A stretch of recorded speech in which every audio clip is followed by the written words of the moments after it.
আচ্ছা, নেক্সট ক্লাসে আমরা যেটা দেখছিলাম যে ভিউস কোডটা ডাউনলোড করে অ্যান্ড আমাদের যে এক্সক্লেমেটরি সাইন দিয়ে যে টেমপ্লেটটা আছে HTML এর টেমপ্লেটটা, সেই টেমপ্লেটটা নিয়ে আসছিলাম।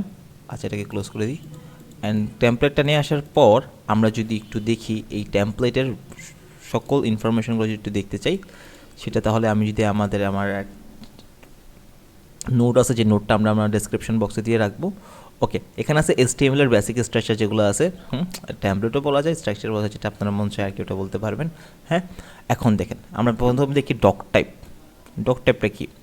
ব্রাউজারকে বলে দেয় এটি HTML5 ডকুমেন্ট। ওকে, আপনি যে HTML5 শিখতেছেন সেটা একটা কি মানে বলে দেয় যে এটা HTML5 কোড হবে এখানে, তো এটার কি ইনফরমেশনটা বলে দেয়। তারপরে পুরো HTML ডকুমেন্টের মূল ট্যাগ হলো যে HTML। আপনি যে HTML লিখতেছেন সেটা প্রমাণ লাগবে তো নাকি? তো এটার জন্য আমাদের এটা। হ্যাঁ, পেজের তথ্য, যেমন পেজের তথ্য কী হতে পারে, মেটাডাটা রাখার জায়গা, যেমন মেটাডাটা সাধারণত এসইওর কাজে লাগে। যেমন আপনি কি ওয়েবসাইট তৈরি করতেছেন সেই ওয়েবসাইটের টাইটেল দেওয়ার জন্য আমাদের এটা লাগে। তো এটা যেমন আমাদের যদি আমি এটা দেখি, এই যে আমাদের যে টাইটেলটা আছে না, HTML শেখার সম্পূর্ণ সহজ গাইড, তো এই রিলেটেড যে টাইটেল, ঠিক আছে, এইগুলো জাস্ট টাইটেলটা জাস্ট আমার এখানে দেখায়। ওকে, তারপর আছে বডি। পেজে যা যা লিখবেন সব বডি, তার মানে কি যে বডির মধ্যে আমাদের যা কোড আছে, এই যে বডি শুরু থেকে একদম শেষ পর্যন্ত যা কোড আছে সেই কোডটা আমরা এখানে লিখতে পারবো। এটা হলো বডির কাজ। ওকে, দেন প্রথমত আমাদের কিছু আজকে আমরা ট্যাগ শিখবো, সেই ট্যাগগুলো কি? আচ্ছা, HTML এর বেসিক ট্যাগগুলো কী কী থাকে, যে ট্যাগ কীভাবে কাজ করে, এটা আমি হয়তো বা আমাদের ফার্স্ট ক্লাস যেটা দেখাইছি তাও আমি একটু ছোটো করে শর্ট কপি রিক্যাপ করে ফেলি। যে HTML ট্যাগ সবসময় অ্যাঙ্গেল ব্র্যাকেটের মধ্যে থাকে, লাইক শুরু ট্যাগ এর মধ্যে থাকে। প্রতিটা ট্যাগে সাধারণত দুইটি অংশ থাকে। কী কী?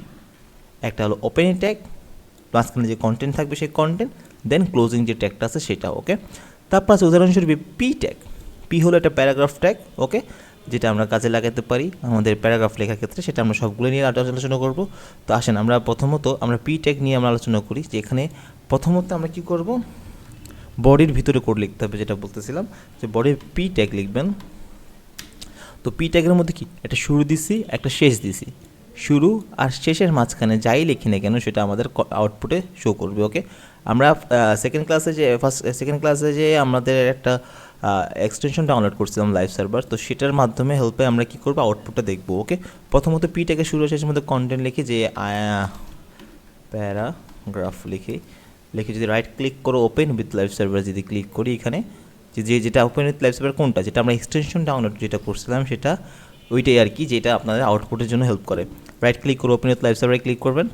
ক্লিক করার সাথে সাথে আমাদের কি এই যে প্যারাগ্রাফ যেটা একটা আছে সেটা আমাদের এখানে কি করতেছে, শো করতেছে। ওকে, দেন আমাদের কি করব, তাহলে এখানে যেমন শুরু আর শেষের মাধ্যমে কি আমার যে কন্টেন্টটা আছে সেটা, ঠিক আছে। এখন এখানে শুরু ট্যাগ আর শেষ ট্যাগ, এখন এগুলো তো মনে করেন যে প্রথম আর কি, যে শুরুর মধ্যে শেষ দিতে হয়, এটা আমরা জানি যে কোনো ট্যাগের প্রথমে ওপেনিং ট্যাগ অ্যান্ড ক্লোজিং ট্যাগটা দিতে হয়। দেন আমাদের এমন কিছু ট্যাগ আছে স্পেসিফিকভাবে যেটা ক্লোজিং ট্যাগ হয় না। তার মধ্যে কি কিছু ট্যাগ হলো BR tag, image tag, HR tag. HR tag, then attribute কি এবং ক্যান, সেটা যদি দেখি সিনট্যাক্সের। সো এই সিনট্যাক্সের অ্যাক্টিভিটি ফার্স্ট অফ অল আমাদের কন্টেন্ট থাকে, তারপরে থাকে। আচ্ছা, নেক্সট ক্লাসে আমরা হয়তো বা HTML অ্যাক্টিভিটি সম্পর্কে আর একটু ভালো ধারণা দিয়ে দিব। ঠিক আছে, আজকে সম্পর্কে এতটুকুই থাক।